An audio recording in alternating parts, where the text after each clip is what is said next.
যাচ্ছি, যেটা আজকে আমি যেটা শেয়ার করতে যাচ্ছি সেটা আসলে আমার ফ্রেন্ডের স্টোরি। সে আসার কথা ছিল বাট সে আসতে পারেনি। ওর নাম হচ্ছে আজাদ। সে নেত্রকোনার জেলায় একটা যে কোনো একটা জায়গায় ঘটনাটা ঘটেছে। তো ঘটনাটা এরকম, আমি এর মধ্যে ডাক্তার সাহেবের রেফারেন্সে বলছি যে জিন যে জিনিসটা, যেটা ভূত বলি, আমি জানি না ভূতের কোনো স্পেলিং বা ভূতের শব্দটা কোথেকে এসছে, অস্তিত্ব আছে কিনা, বাট জিন ডেফিনেটলি আছে। এটা আমাদের, আমি ইসলাম ধর্ম বিলংস করি, সো জিন ডেফিনেটলি আছে। তো এটা বিভিন্ন ধরনের হয়, বিভিন্ন রূপে আসতে পারে। তো যারা শেয়ার করে, যারা এক্সপিরিয়েন্স হয় নিজে পার্সোনাল, তারাই জানে। যদিও এটা আমি শেয়ার করতে যাচ্ছি আমার ফ্রেন্ডের। তো আমি যার কথা বলছিলাম আজাদ, তো সে যথেষ্ট পরিমাণ সাহসী এটা ছিল বলবো, একটু গোবেচারা টাইপের বাট সাহসী। মানে ও হয় না যে পড়াশোনা, যার কাছে পড়াশোনাটাই মুখ্য থাকে একটা জিনিস। তো সে নেত্রকোনাতে সে একটা বাসা, সে পড়াশোনা করবে, পড়াশোনার জন্য একটা বাসা চাচ্ছিল, খুঁজছিল। তো এরকম হয় কি ওইসব জায়গায় তখন ওরকম 98 এর ঘটনা সেটা, তো সেরকম মানে ম্যাথের সিস্টেম ছিল না বা লজিং টজিং এরকম ছিল না। তো সে একটা বাসা নেত্রকোনা নাগরা জায়গা, নাগরা, যে নাগরার আমি আর ডিটেলস বলবো না। তো সেখানে সে একটা বাসা চাচ্ছিল আর কি খুঁজতে।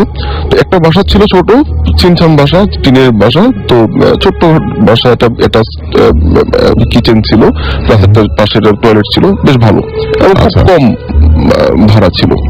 কিন্তু সে যখন নিতে চাচ্ছিল কিন্তু তাকে কোনো এক কারণে দেওয়া হচ্ছিল না, এবং তার সাথে যে ফ্রেন্ড ছিল সেও নাকি বলছে ওইখানে যাবি কেন, যাস না, এখানে কেউ যায় না। তো সে ইন্টারেস্টেড ছিল, কেন না যাওয়ার কি আছে, সমস্যা কি। তো 2-3 দিন পর সে করলো কি, সে নিজেই গেল, যে নিজে গিয়ে বাড়ির যে মালিক ছিল বয়স্ক লোক, আমার কাছে বললো যে চাচা আমি এই রুমটা নিতে যাচ্ছিলাম, ভাড়া কত। আচ্ছা, বলে যে বাবা তুমি যাও শহরে গিয়ে বাসা দাও, এইখানে নেওয়া দরকার কি, তুমি এখানে বাসা নিয়ে না, একটু প্রবলেম হতে পারে। দাদা কি প্রবলেম, আমার দেখেন আমার খুব জরুরি দরকার, কারণ আমার সামনে পরীক্ষা, আমার পড়াশোনা দরকার, আমি এখনো মানে এইভাবে আসলে গেস্টদের বাসায়, আত্মীয়দের বাসায় গেস্ট হিসেবে আছি, এটা খুব খারাপ লাগছে, সো আমার বাসা দরকার, প্লিজ আমি করেন। তো বলছে যে তুমি বাসা নিতে যাচ্ছ নাও, সমস্যা নেই আমার তরফ থেকে, কিন্তু তুমি সাবধানে থেকো বাবা, এমনিতে নামাজ টামাজ পড়ো, যে হ্যাঁ নামাজ টামাজ পড়ি, আচ্ছা তো সাবধানে থেকো বাবা, আর কিছু হলে আমাকে বলো। তো যাই হোক, সে যাই তার ব্যাগ যা ছিল সেগুলো নিয়ে এসে বাসায় উঠলো। তো এখানে একটা বুড়া মহিলা ছিল যে রান্না বান্না করবে, এরকম একটা, ওই ভদ্রলোকই বলেছিল যে ভদ্র মহিলাকে বলছে তুমি ওর রান্না বান্নাটা দেখে দিও, একটু খেয়াল রেখো, আর একটু বোঝা টুজা দিও কিভাবে কি করতে হবে। তো ওই ভদ্র মহিলা যে ছিল, বুড়া মহিলাটা, সে বললো যে ভাই আপনি থাকেন, কোনো সমস্যা নেই, তবে একটু ভয়টয় পায়েন না, মাঝে মাঝে জায়গাটা বাসাটা খুব একটা ভালো না, অনেকে আসে কিন্তু আমরা আসলে ভাড়া দিতে চাই না, চাচা আমরা ভাড়া দিতে চাই না, আপনি একটু সাবধানে থাকেন, আপনি ভয় পান না, আল্লাহ রসুলের নাম নিয়ে কোনো সমস্যা নেই। তো সে আসলে বুঝতে পারেনি যে ঘটনা কি, বারে আল্লাহ রসুলের নাম নিতে হবে, বা এত ভয় কিসের, ভয় কি আছে এখানে।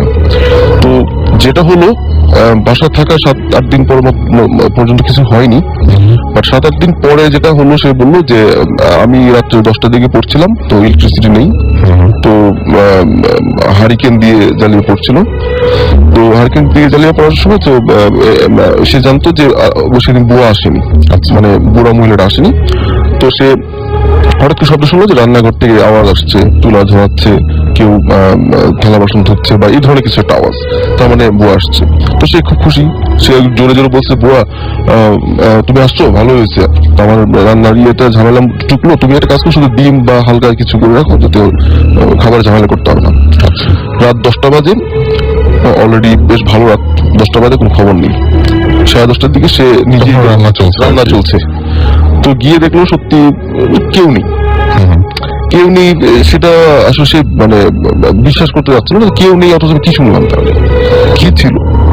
আমি স্পষ্ট শুনলাম থালা বাসনের ধোয়ার শব্দ, বিভিন্ন ধরনের শব্দ শুনতে পাচ্ছিলাম, বাট কেউ নেই। তো সেটা সে আসলে ওইভাবে, তার মাথায় ওই জিনিসটা ছিল না যে তাকে যে বলা হয়েছিল যে ভয় পেও না, জায়গাটা ভালো না, ওই জিনিসটা সে তখন খেয়াল করেনি।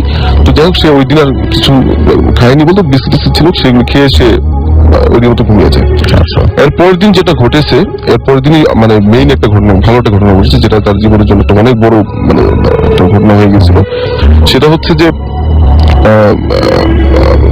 রাসেল একটা জিনিস আমি ভুল করে গেছি বলতে, সেটা হচ্ছে যে কিচেন এবং তার বেডরুমের পাশে একটা ছোট জানলা ছিল। আচ্ছা আচ্ছা আচ্ছা আচ্ছা।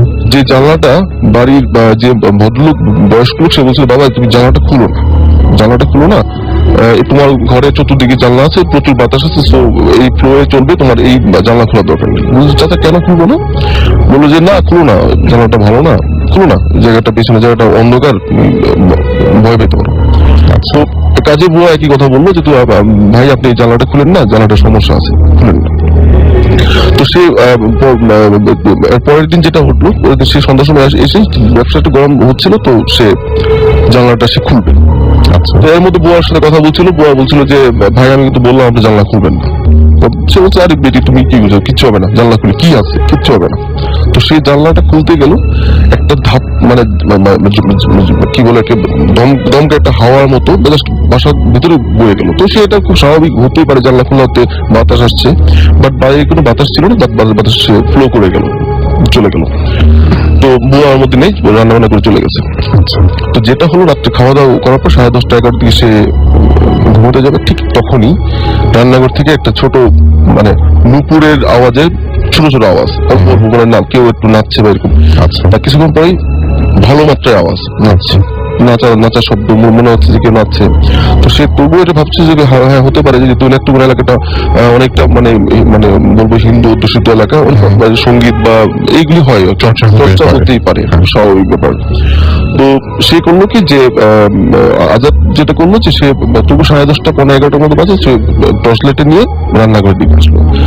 রান্নাঘরের দিকে এসে যে সেটা জিনিসটা দেখলো, আসলে সে এই জিনিসটা আমাকে সে ফোনে বলছিল যে জিনিসটা শেয়ার করিস, আসলে আমার মানে জীবনে বড় একটা ঘটনা।